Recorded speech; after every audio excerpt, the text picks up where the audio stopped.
Hi സുഹൃത്തുക്കളെ, tradesman welding notification പുറത്തു വന്നിരിക്കുകയാണ്.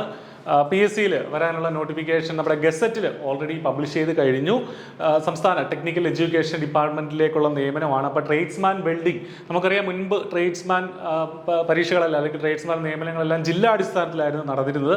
ഇപ്പോൾ സ്റ്റേറ്റ് വൈഡ് നിയമനമാണ്. അതായത് ഒറ്റ പരീക്ഷയ്ക്ക് സ്റ്റേറ്റ് വൈഡ് നിയമനമായിട്ടാണ് ഇപ്പോൾ വന്നിരിക്കുന്ന പുതിയ നോട്ടിഫിക്കേഷൻ. തൊട്ട് മുമ്പ് ട്രേഡ്സ്മാൻ്റെ വിവിധ പരീക്ഷകൾ ഇതുപോലെ തന്നെ കഴിഞ്ഞിട്ടുണ്ട്. അപ്പോൾ വെൽഡിംഗ് ആ ഒരു ട്രേഡിലേക്കുള്ള ട്രേഡ്സ്മാൻ പരീക്ഷ ഇപ്പോഴാണ് വരുന്നത്. നോട്ടിഫിക്കേഷൻ വന്നിട്ടുണ്ട്. നോട്ടിഫിക്കേഷൻ്റെ വിശദ വിവരങ്ങളിലേക്ക് നമുക്ക് പോകാം. കാറ്റഗറി നമ്പർ 136/2024 എന്നുള്ളതാണ് ഇതിന്റെ കാറ്റഗറി നമ്പർ. ശ്രദ്ധിക്കുക, 136/2024. ഡിപ്പാർട്ട്മെന്റ് ഏത് വകുപ്പിലേക്കാണ് നിയമനം? ടെക്നിക്കൽ എഡ്യൂക്കേഷൻ ഡിപ്പാർട്ട്മെന്റിലേക്കാണ് നിയമനം. സാങ്കേതിക വിദ്യാഭ്യാസ വകുപ്പ്, എഞ്ചിനീയറിംഗ് കോളേജുകളും ഒക്കെ ഇതിന്റെ അണ്ടറിലാണ് വരുന്നത്. അപ്പോൾ അവിടേക്കാണ് നിയമനം വരുന്നത്. Post name of the post tradesman welding എന്നുള്ളത് തന്നെയാണ് ഇതിന്റെ പോസ്റ്റ്. അപ്പോൾ നിശ്ചിത യോഗ്യതയുള്ളവർക്ക് തീർച്ചയായിട്ടും നിങ്ങളുടെ PSC പ്രൊഫൈലിൽ ഇത് ആക്റ്റീവ് ആകുമ്പോൾ, നിലവിൽ ഇത് ആക്റ്റീവ് ആയിട്ടുണ്ടാവില്ല, 1-2 ദിവസത്തിനുള്ളിൽ നിങ്ങളുടെ PSC പ്രൊഫൈലിൽ അത് ആക്റ്റീവ് ആവും. 1 ടൈം രജിസ്ട്രേഷൻ വഴി നിങ്ങൾക്ക് അപ്ലൈ ചെയ്യാൻ സാധിക്കുന്നതാണ്. അപ്പോൾ ഇതിന്റെ സ്കെയിൽ ഓഫ് പേ ശ്രദ്ധിക്കുക, 26,500 മുതൽ 60,700 വരെയുള്ള വളരെ മികച്ച ഒരു സ്കെയിൽ ഓഫ് പേ തന്നെയാണ് നമുക്ക് ഈ ഒരു ട്രേഡ്സ്മാൻ പോസ്റ്റിനായിട്ടുള്ളത്. I+ ഈ പരീക്ഷയ്ക്കായിട്ട് ഇന്റൻസീവ് ആയിട്ടുള്ള കോച്ചിങ് ഒരുക്കുന്നുണ്ട്. I+ന്റെ കോഴ്സ് ഉടനെ തന്നെ ഈ പറഞ്ഞ ട്രേഡ്സ്മാൻ വെൽഡിങ്ങിന് വേണ്ടി സ്റ്റാർട്ട് ചെയ്യും. അപ്പോൾ ഇതിനോടൊപ്പമുള്ള ഈ വീഡിയോടൊപ്പമുള്ള ഡിസ്ക്രിപ്ഷനിൽ കോൺടാക്ട് നമ്പറുകളും മറ്റുമൊക്കെ ഉണ്ട്. നമ്മുടെ കോഴ്സിനെ കുറിച്ചുള്ള വിശദാംശങ്ങൾ അവിടെ അറിയാം. ഫീസും മറ്റ് ഡീറ്റെയിൽസും ഒക്കെ അവിടെ നിന്ന് കാണാൻ സാധിക്കും. നമ്പർ ഓഫ് വേക്കൻസീസ് ആണ് പ്രത്യേകം ശ്രദ്ധിക്കേണ്ടത്. 16 വേക്കൻസികളാണ് ഉള്ളത്. അപ്പോൾ സാധാരണഗതിയിൽ അത് അത്യാവശ്യം ടെക്നിക്കൽ വിങ്ങിലേക്ക് അത്യാവശ്യം നല്ലൊരു നമ്പറാണ്. അപ്പോൾ നമുക്കറിയാം, റാങ്ക് ലിസ്റ്റ് ഒക്കെ വരുമ്പോഴത്തേന് 3 വർഷത്തെ റാങ്ക് ലിസ്റ്റിന്റെ കാലാവധിയൊക്കെ വരുമ്പോഴത്തേന് ഈ പരീക്ഷ എന്താണെങ്കിലും അടുത്ത വർഷം നടക്കാൻ സാധ്യതയുള്ളൂ. അപ്പോഴേക്ക് ഒരുപാട് വേക്കൻസികൾ ഉണ്ടാവാനുള്ള സാധ്യതകളാണ് ഇവിടെ കാണുന്നത്. നോട്ടിഫിക്കേഷനിൽ തന്നെ 16 വേക്കൻസി കൊടുത്തിട്ടുണ്ട്. സ്റ്റേറ്റ് വൈഡ് നിയമനമാണ്. ലാസ്റ്റ് ഡേറ്റ് അപ്ലൈ ചെയ്യാനുള്ള ലാസ്റ്റ് ഡേറ്റ് ജൂലൈ 17 ആണ്. ഒരു മാസത്തോളം സമയമുണ്ട് എന്ന് കരുതി വെയിറ്റ് ചെയ്യേണ്ട. നേരത്തെ തന്നെ PSC പ്രൊഫൈലിൽ ആക്റ്റീവായ തന്നെ ഉടനെ തന്നെ അപ്ലൈ ചെയ്യുക. ഇനി ഏജ് ലിമിറ്റ് ശ്രദ്ധിക്കുക, 18 വയസ്സ് മുതൽ 36 വയസ്സ് വരെ ഉള്ളവർക്കാണ് ഇതിന് അപേക്ഷിക്കാൻ സാധിക്കുക. കൃത്യമായിട്ട് ഡേറ്റ് ഓഫ് ബർത്ത് പറഞ്ഞിട്ടുണ്ട്. 2/1/1988, അതായത് 1988 ജനുവരി 2 ശേഷം ജനിച്ചവർക്കാണ് ഇതിന് അപേക്ഷിക്കാനുള്ള സാധ്യത. ആ ഡേറ്റും ഇൻക്ലൂഡഡ് ആണ്. അതുപോലെ തന്നെ 1/1/2006 വരെ ജനിച്ചവർക്ക് ഇതിന് അപ്ലൈ ചെയ്യാമെന്നാണ് പറഞ്ഞിരിക്കുന്നത്. അപ്പം 36 വയസ്സ് വരെ ഉള്ളവർക്കാണ് അപ്ലൈ ചെയ്യാൻ പറ്റുക. OBC, SC, ST, differently abled കാൻഡിഡേറ്റ്സിനൊക്കെ യൂഷ്വലായിട്ട് കിട്ടുന്ന ഏജ് റിലാക്സേഷനും ഉണ്ടാവും. ഇനി ഇതിന്റെ ക്വാളിഫിക്കേഷൻ പറഞ്ഞിരിക്കുന്നത് എന്താണെന്ന് നോക്കാം. നോട്ടിഫിക്കേഷനിൽ കൃത്യമായിട്ട് ക്വാളിഫിക്കേഷൻ പറഞ്ഞിട്ടുണ്ട്. അതെന്താണ്? ഒന്നുകിൽ THLC, technical high school leaving certificate നിങ്ങൾക്ക് ഉണ്ടാവണം. ഇൻ അപ്രോപ്രിയേറ്റ് ട്രേഡ്, അതായത് വെൽഡിംഗിൽ THLC ഉണ്ടെങ്കിൽ നിങ്ങൾക്ക് ഇതിന് അപ്ലൈ ചെയ്യാൻ സാധിക്കും. മറ്റ് യോഗ്യതയുടെ ആവശ്യമില്ല. ഇനി SSLC പാസ്സായവരെ സംബന്ധിച്ചാണെങ്കിൽ അതിനുശേഷം എന്ത് വേണം?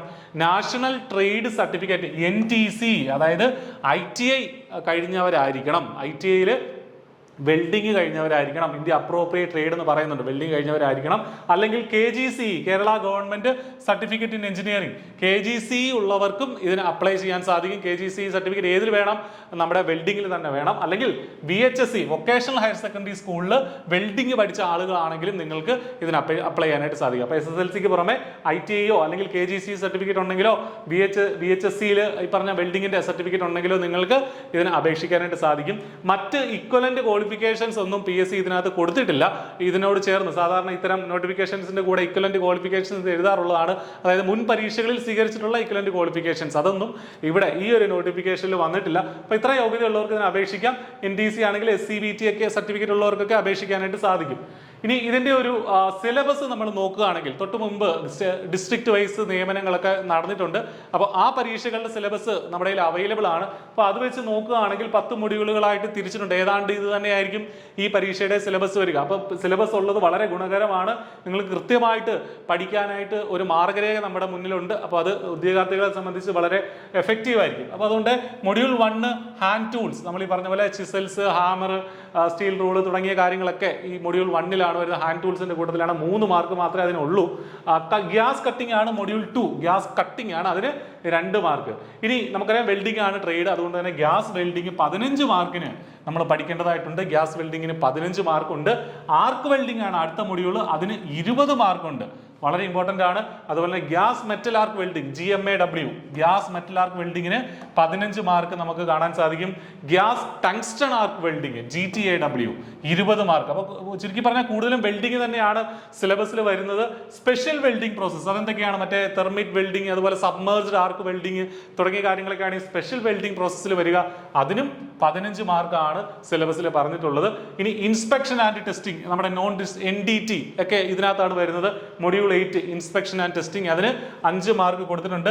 പ്ലാസ്മ കട്ടിംഗ് അതിന്റെ പ്രത്യേകതകൾ തുടങ്ങിയ കാര്യങ്ങൾക്ക് 2 മാർക്കുണ്ട്. റിപ്പയർ ആൻഡ് മെയിൻ്റനൻസ് വെൽഡിംഗ് അതൊക്കെ ഈ പറഞ്ഞ പോലെ ലാസ്റ്റ് മൊഡ്യൂളായിട്ട് കൊടുത്തിട്ടുണ്ട് 3 മാർക്ക്. അപ്പൊ ഇതാണ് ഇതിന്റെ ഒരു സിലബസ്. അപ്പൊ ഇത്രയും കാര്യങ്ങൾ പഠിച്ചാൽ വിശദ ഡീറ്റെയിൽഡ് ആയിട്ട് സിലബസ് നമ്മുടെ ആപ്പിലൊക്കെ അവൈലബിൾ ആണ്, നിങ്ങൾക്കത് കാണാൻ സാധിക്കും. അപ്പോൾ ഇത്രയും പഠിച്ചാൽ കൃത്യമായിട്ട് നല്ല മാർക്ക് സ്കോർ ചെയ്യാനായിട്ട് നിങ്ങൾക്ക് സാധിക്കും. അപ്പോൾ പ്രത്യേകം ശ്രദ്ധിക്കുക, 16 വേക്കൻസികളുണ്ട്, സിലബസ് നമ്മുടെ മുന്നിലുണ്ട്, 6 മാസത്തോളം സമയമുണ്ട്. കൃത്യമായിട്ട് 6 മാസത്തിൽ കൂടുതൽ എന്താണെങ്കിലും മിനിമം ഒരു 6 മാസം നിങ്ങൾക്ക് പഠിക്കാനായിട്ട് കിട്ടും. അപ്പൊ നന്നായിട്ട് പഠിക്കാനുള്ള ഒരു ഓപ്പർച്യൂണിറ്റിയാണ് ഈ ട്രേഡ്സ്മാൻ വെൽഡിംഗിൽ കൂടെ വരുന്നത്. നിശ്ചിത യോഗ്യതയുള്ളവരെ സംബന്ധിച്ച് കൃത്യമായിട്ട് ഇതിന് അപ്ലൈ ചെയ്യുക, നന്നായിട്ട് പഠിക്കുക, നല്ലൊരു സർക്കാർ ജോലിയിലേക്ക് നിങ്ങൾ നടന്നു കയറുക. കോച്ചിങ്ങിന്റെ ആവശ്യമുണ്ടെങ്കിൽ തീർച്ചയായിട്ടും I+ നിങ്ങളോടൊപ്പം ഉണ്ട്. വളരെ ചെറിയ ഫീസിൽ I+ന്റെ കോഴ്സിൽ നിങ്ങൾക്ക് എൻറോൾ ചെയ്യാനായിട്ട് സാധിക്കും. അപ്പോൾ പഠിച്ചു തുടങ്ങുക. All the very best. Thank you.